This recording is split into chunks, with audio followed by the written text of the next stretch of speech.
Buenos días, muchas gracias María, muchas gracias por la invitación.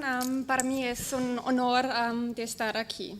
That's about it for my Spanish, so thank you very much for inviting me, and thank you very much. I'm very happy to be here today to speak to you about experiences. What I would like to talk to you today about is the experience economy in the 21st century, and really look at the question of how can we tackle the experience economy and how we can create more dynamic and more personalized and also, of course, competitive custom experiences. Competitiveness, seasonality has been the big question for this seminar already, and my previous presenters, everyone has been let's say, presenting different approaches on how we can tackle this seasonality and how we can create better experiences. I think when we put the tourism destination here in the center, I think every one of us is faced with a couple of challenges, whether those are relating to seasonality, sustainability, how we can innovate, but also how we can involve a couple of different stakeholders, and importantly, how we can use technology, and in particular smart technology, in order to enhance experiences. My research focus for the last something like 7 years has been about tourism experience. It has been about how we can combine tourism experiences, the idea of co-creation with our customers and digital technologies, and how can we create the best concept from that. Let me start with the experience economy of the 21st century. We all know that experiences are changing very fast. Our consumers are changing fast. We are currently in an age of innovation where we have never been innovating at such an accelerated, fast pace as in the 21st century, as in 2016.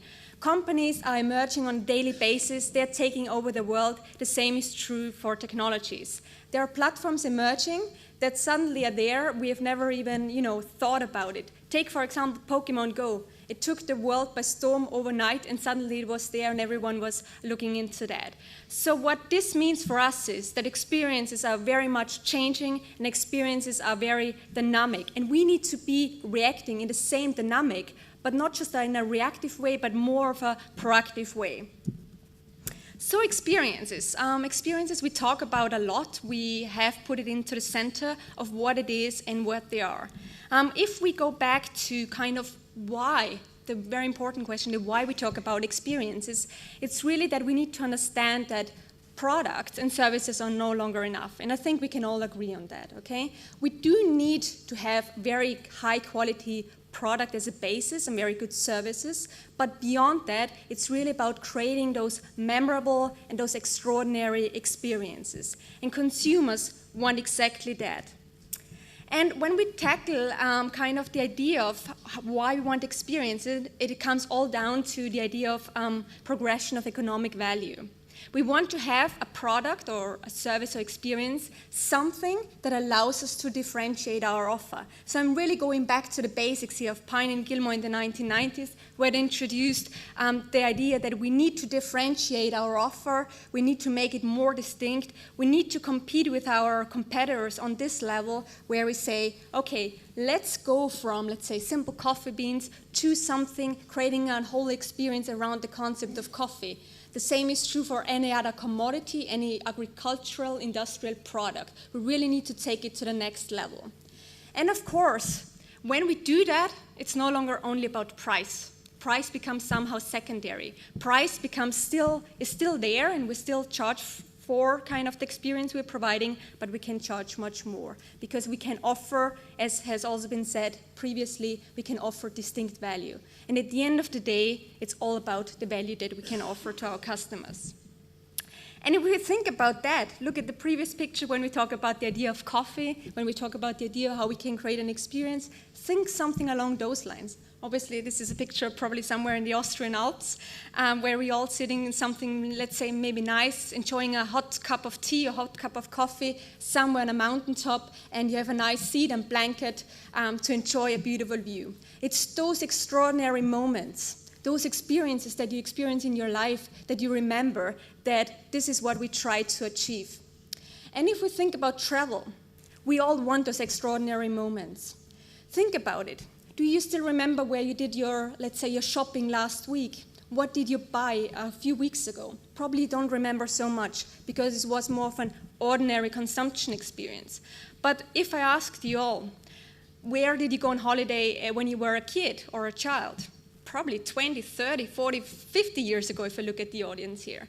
So think about that, and we still very vividly remember those moments. So it's exactly about that, creating those memorable experiences, creating experiences that stay with us for a lifetime. So the question is really, how can we move away from, just staging those experiences? How can we create not just experiences, but those experiences that are individual, that are personal, and especially competitive and dynamic to our customers? And one concept that has become very dominant now in recent literature and also in industry, as has been mentioned, is the idea of co-creation. Co-creation, what is it? It's still very much a buzzword, but it's finding increasing application in research, but also in practice, and we're very glad about that. So co-creation has really started with the whole idea that we know that we are super empowered consumers. Think about the internet 10, 20 years ago, how much it has changed now. We are now connected. We are, as consumers, we're writing, we're contributing, we're sharing. We are telling the world what we think about businesses. We tell the world about everything. We rank things, we write, and we evaluate things. This has become possible mainly due to technology, due to the internet, due to the Web 2.0. So in a sense, the consumer has changed very much. We have access to a lot of different technologies, and technology is not necessarily the thing that has changed, but it's again the consumer who has changed. But what technology has done is that it has provided us kind of the tool, the catalyst of change really for us to become a different kind of consumer. And where we are now is something like that. We are no longer just a consumer, a passive consumer, but when we take the idea of co-creation, we really are a prosumer. So somehow an active producer, somebody who contributes actively and is no longer just a consumer, but is really taking a twofold role in this.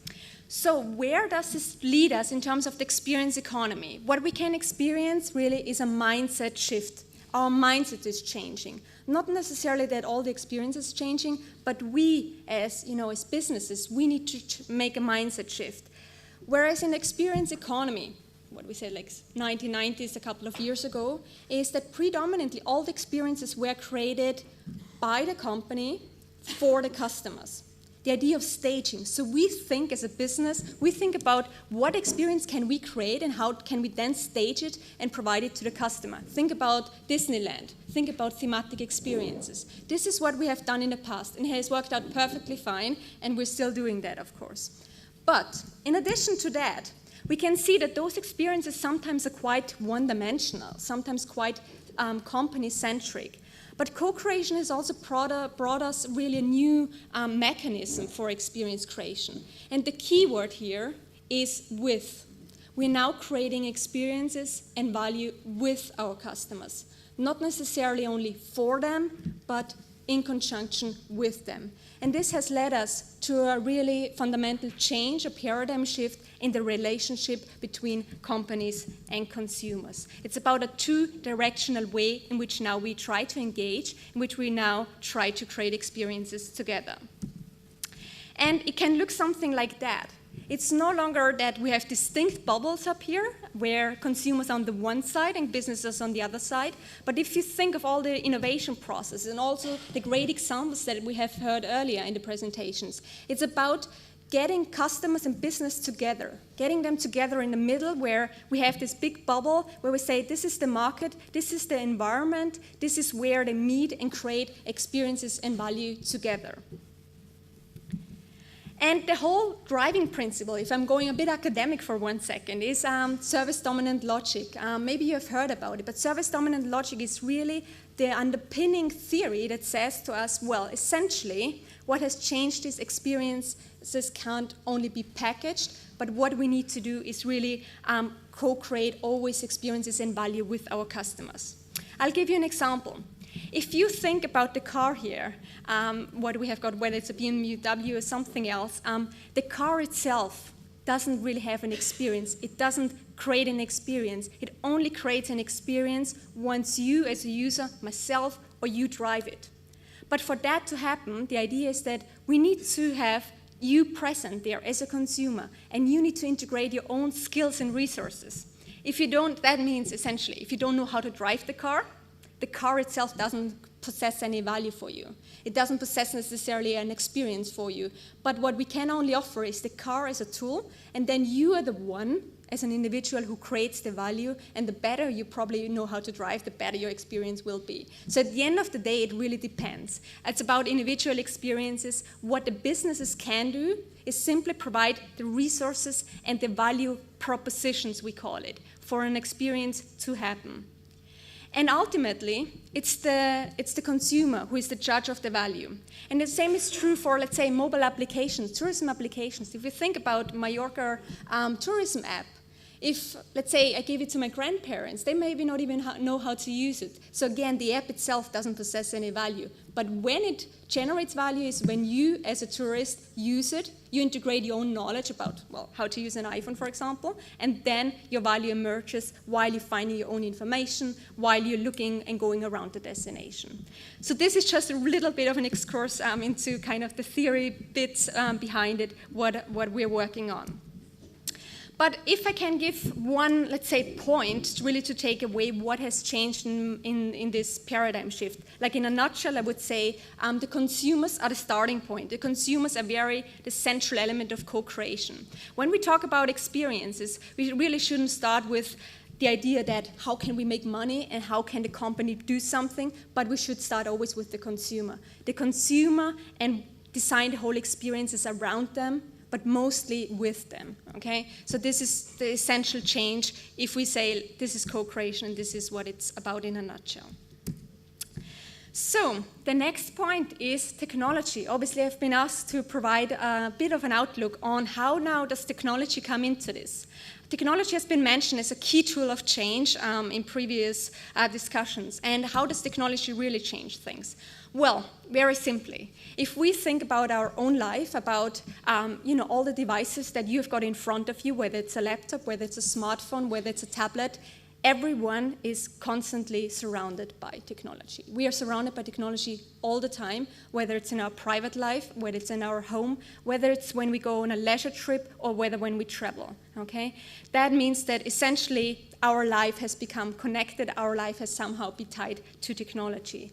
And we can see it in every different part of our lives, whether it's about e-learning, about our e-health system, e-government, the parking systems, to your smart homes, and of course, smart destinations. So this is really where we're going, to a more connected world and where we can try to take advantage of technology in order to enhance experiences. So this has led us somehow to a stage of 24/7 connectivity. We're still developing those technologies, and technologies are still emerging, and not every single destination has managed to fully implement, let's say, a smart tourism destinations. But there are a lot of advances happening. And what this has changed and where we are is essentially something like this. We are the connected tourist. We are a very mobile tourist, and we are in the middle of this. And with that, we, as a tourist, we've got let's say, a choice of different technologies that we use, ranging from our tablets, devices, maybe our Google Glasses or other glasses in the very near future.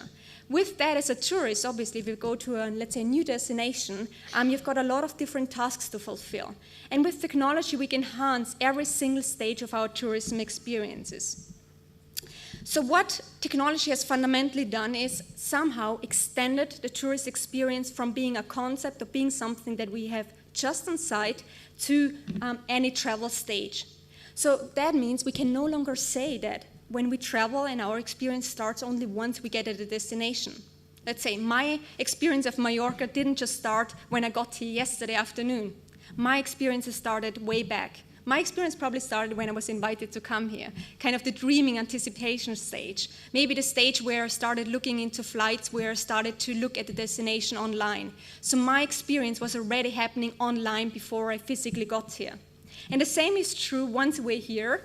Everyone uses devices to enhance the experiences on site, share, let's say on social media, that I'm having a great time here in Mallorca, and then when I'm going back home, I do the same again. I'm sharing on social media my experience, and through that extend my memories even longer.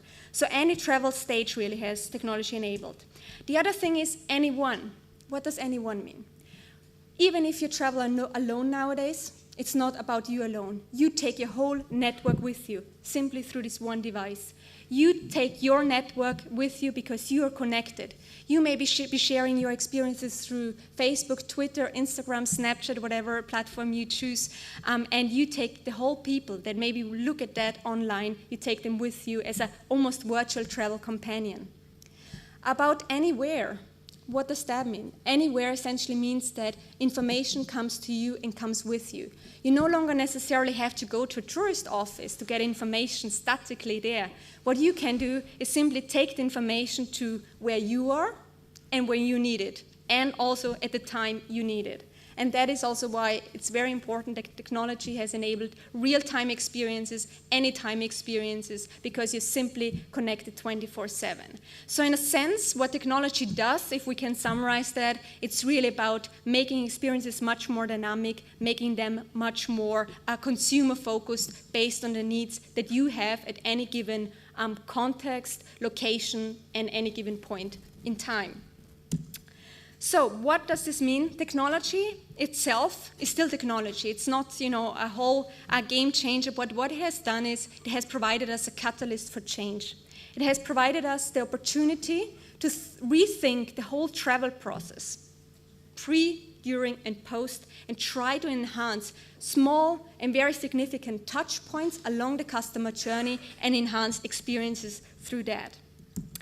So when we summarize kind of those things in the middle, we can say digital technology, the job of digital technology is kind of the glue. It ties everything together, and it enables new ways of engagement. It enables new ways of co-creation and also new business models.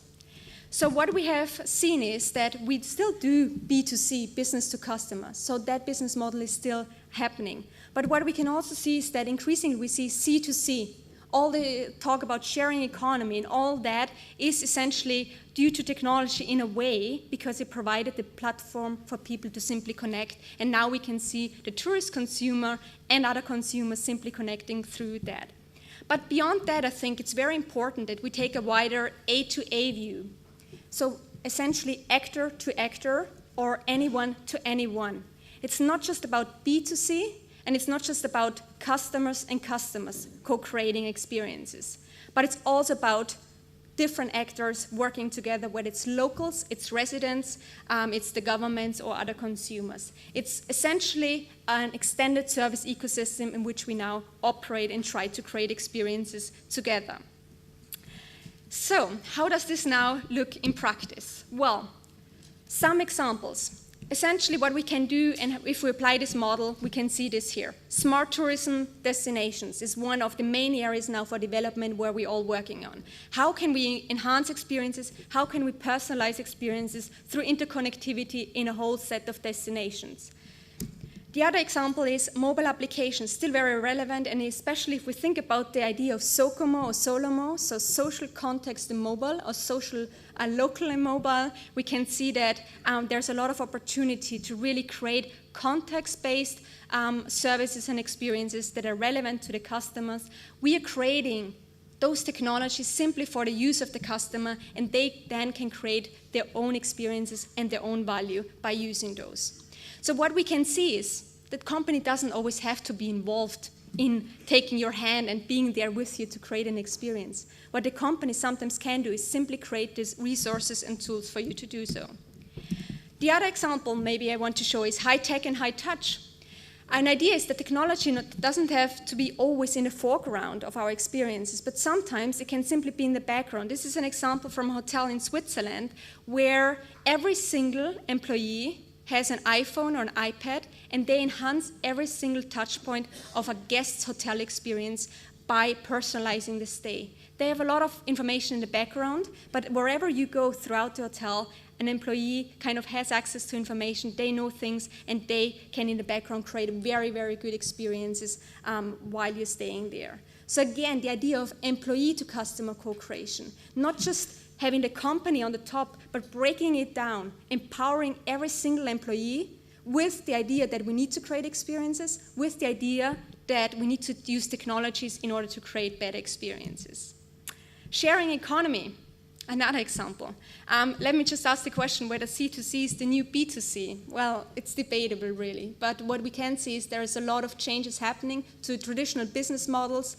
We are now very much also moving into simply peer-to-peer, and a lot of new services are evolving, whether it's the accommodation, hotel sector, tourism sector, or aviation sector. So this is a very important topic that we need to keep exploring and really see how sometimes consumers among themselves are creating value, and how we as tourism businesses and companies can tap into that potential and also be part of that. Another example is this campaign previously, maybe some of you know it, is OMGB.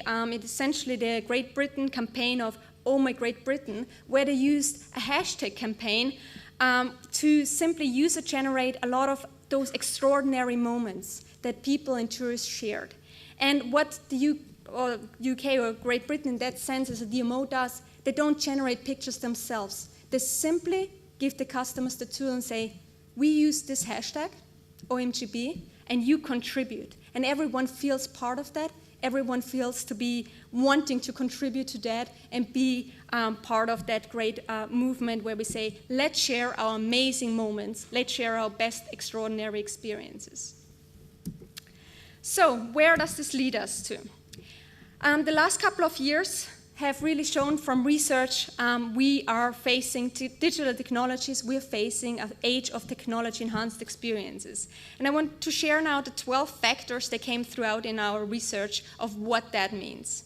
Connectedness and closeness essentially means that technology doesn't just create a barrier between people, but actually brings us closer. It brings us closer more socially if we are connecting to other people. Maybe not always the people in front of us, but definitely has an advantage, and people want to travel nowadays like that. It provides obviously efficiency and convenience. There's no doubt about that technology-enhanced experiences are a lot about convenience. They are also about giving the consumer independence, control, and safety. Especially traveling alone, technology simply allows you to connect and create more of an idea of the safety net that you're taking with you. We have serendipity. A very important factor is that technology not just allows you to pre-plan, but technology actually enables you to not plan at all and simply explore the destination, get the information on the spot when you need it, and have almost a serendipitous discovery of the destination. We've got sociality and social engagement. We are connecting with other consumers online, and we are doing so all the time through social media sharing. We have the idea of individualization and personalization, which we did in the past couple of years, but we've never personalized at this level. We have the information, we've got big data, and all the things that are evolving are now allowing us to have a new level of experiences that didn't exist before. Education and information, another very important factor, is essentially saying we now have access to much more information that wasn't there before.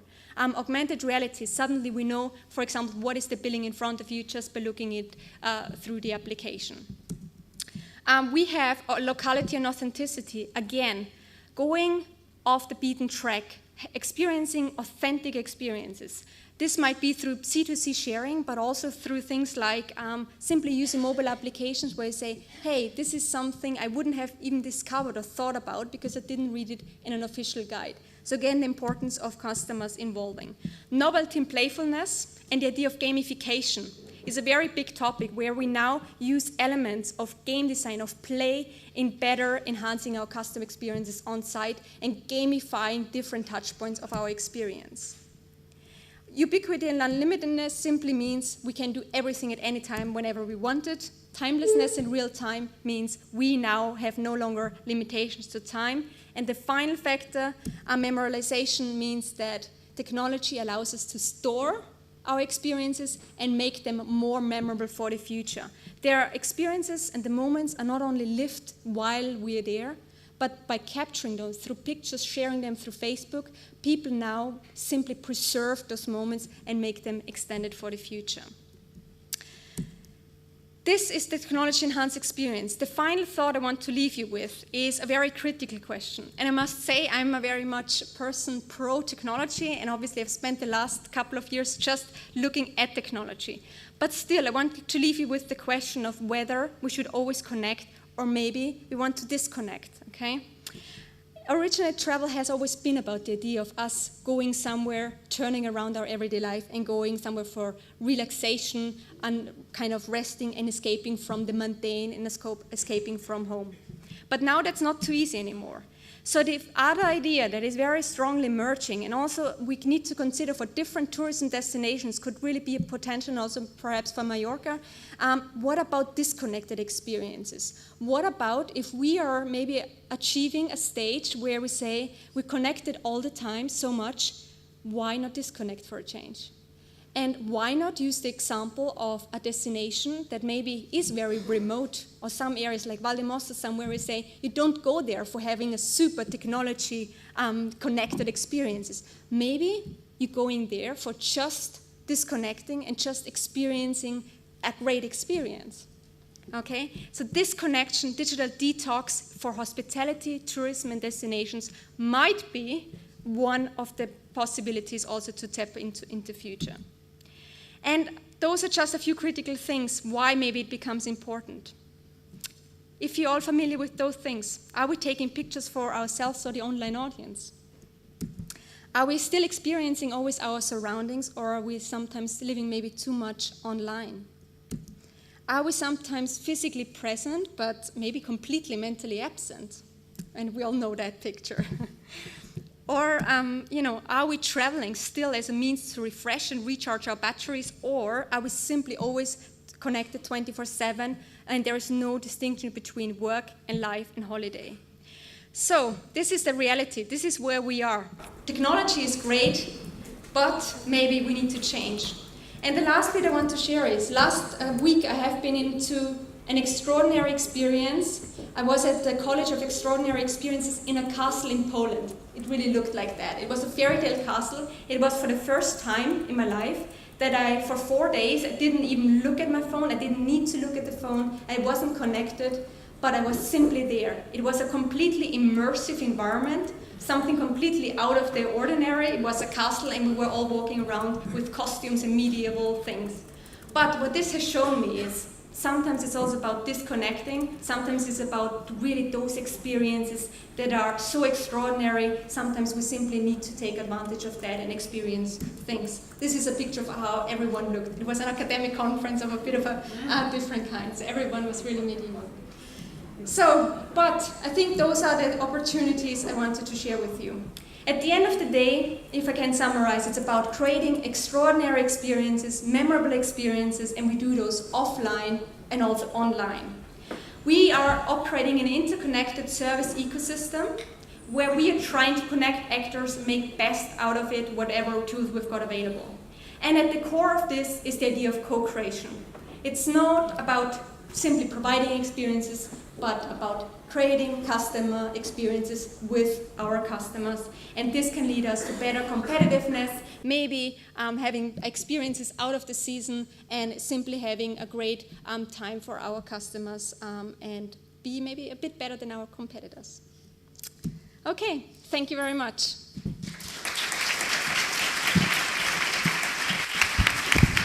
Thank you, Barbara.